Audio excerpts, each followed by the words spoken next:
Experience. February 1972, Air Force One touches down in the People's Republic of China. This was the week that changed the world. I thought this was a diplomatic revolution. But behind the pomp and pageantry, a game of cat and mouse is played. So the Russian game made the Chinese game work. The Chinese game made the Russian game work. Nixon's China game. Tonight on The American Experience.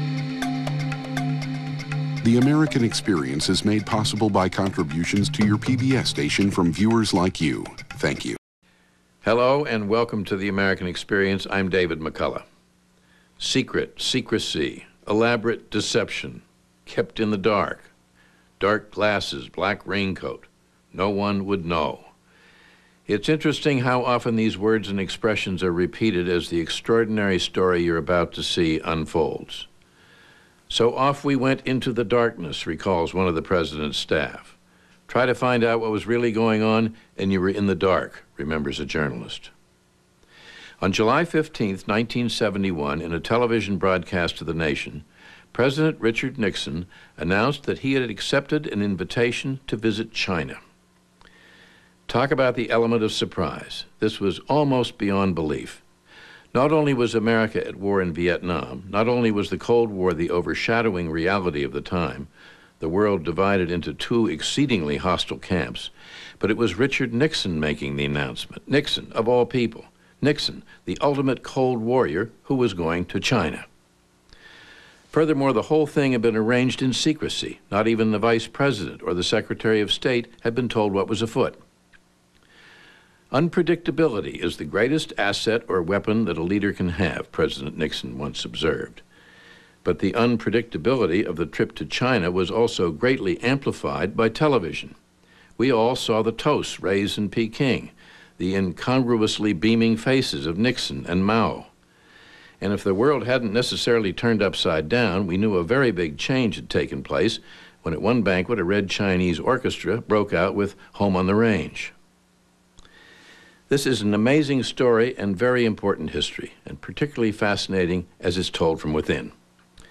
It's an insider's account, as they remember it. Nixon's China game. January 1969. A week into his presidency, Richard Nixon calls his national security advisor, Henry Kissinger, into his office. I sent a note to Dr. Kissinger indicating that among the many other projects we had on the table for the NSC staff to consider, that I wanted China to be given very high priority. That's right. I recall Henry coming down from the Oval Office. Al, this fellow wants to open relations with China. Kissinger says, I think he has lost control of his senses. The shock inside the White House was understandable.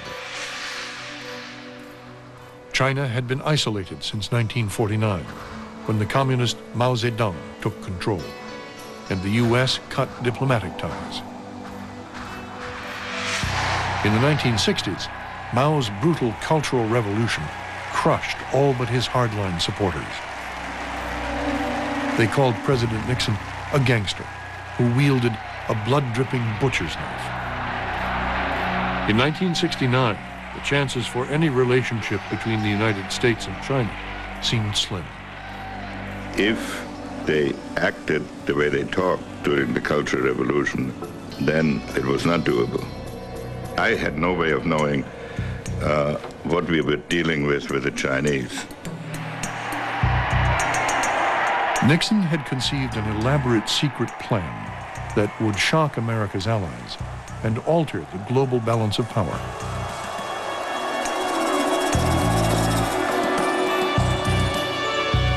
It was one of the most stunning surprises of the Cold War. The pivotal move in a game that changed the world.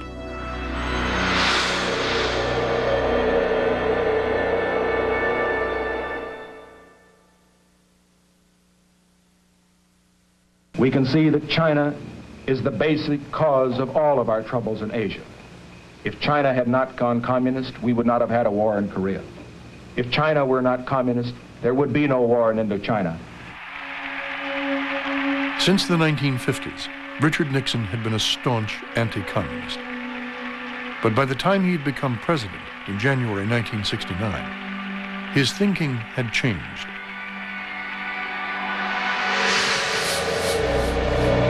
In the increasingly dangerous atmosphere of the Cold War, Nixon wanted to bring the Soviet Union to the bargaining table.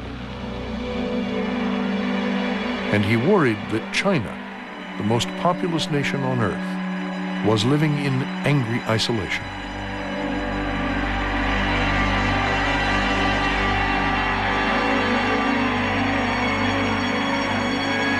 The dogma, especially among right-wing Republicans like Nixon, was that communism was a monolith, that there was somebody at a control panel in Moscow who pressed buttons and communists all over the world responded to that. Now, he gets evidence that there's a growing split between the Russians and the Chinese, and he's going to use this as a lever by making a move toward the Chinese that would increase his leverage with the Russians. At the same time, he's going to maintain his relations with the Russians as a leverage against the Chinese. In March 1969, a border dispute between China and the Soviet Union came close to sparking full-scale war. That conflict gave Nixon the opportunity to begin his China game. The president proposed to make contact through diplomatic channels in Warsaw, Poland. But the American ambassador, Walter Stessel, raised questions. I urged Stessel to make some contacts first, but he wouldn't do it because this was so against orthodoxy and, in a sense, so dangerous. So I brought him back and took him into the president. Ambassador Stessel, I remember, came in to say goodbye, and I said to him with Dr. Kissinger present, I said, you know, the next time you're at a social gathering in Warsaw, if the Chinese ambassador, your counterpart, is there, I would suggest you walk up and say hello to him.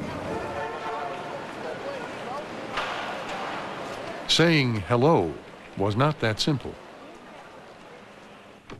No one in the U.S. Embassy had any idea what the Chinese ambassador even looked like.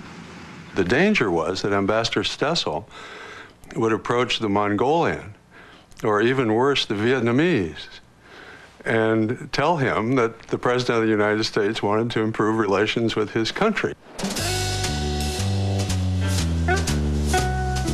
A fashion show at the Yugoslavian embassy in Warsaw provided the social setting Nixon was looking for.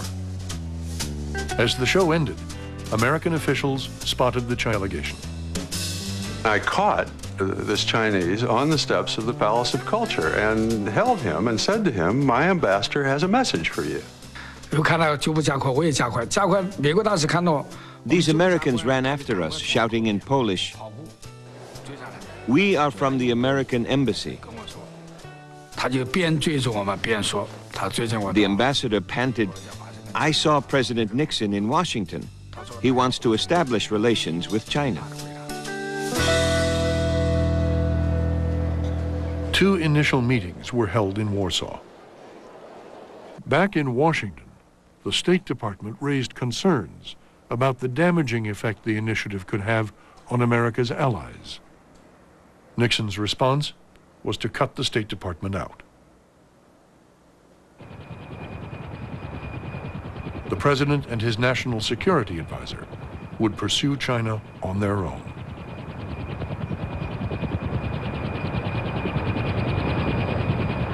We talked to a number of countries. In fact, we first talked to some communist countries like Romania, but the Chinese didn't trust communists. And we also talked to the Pakistanis.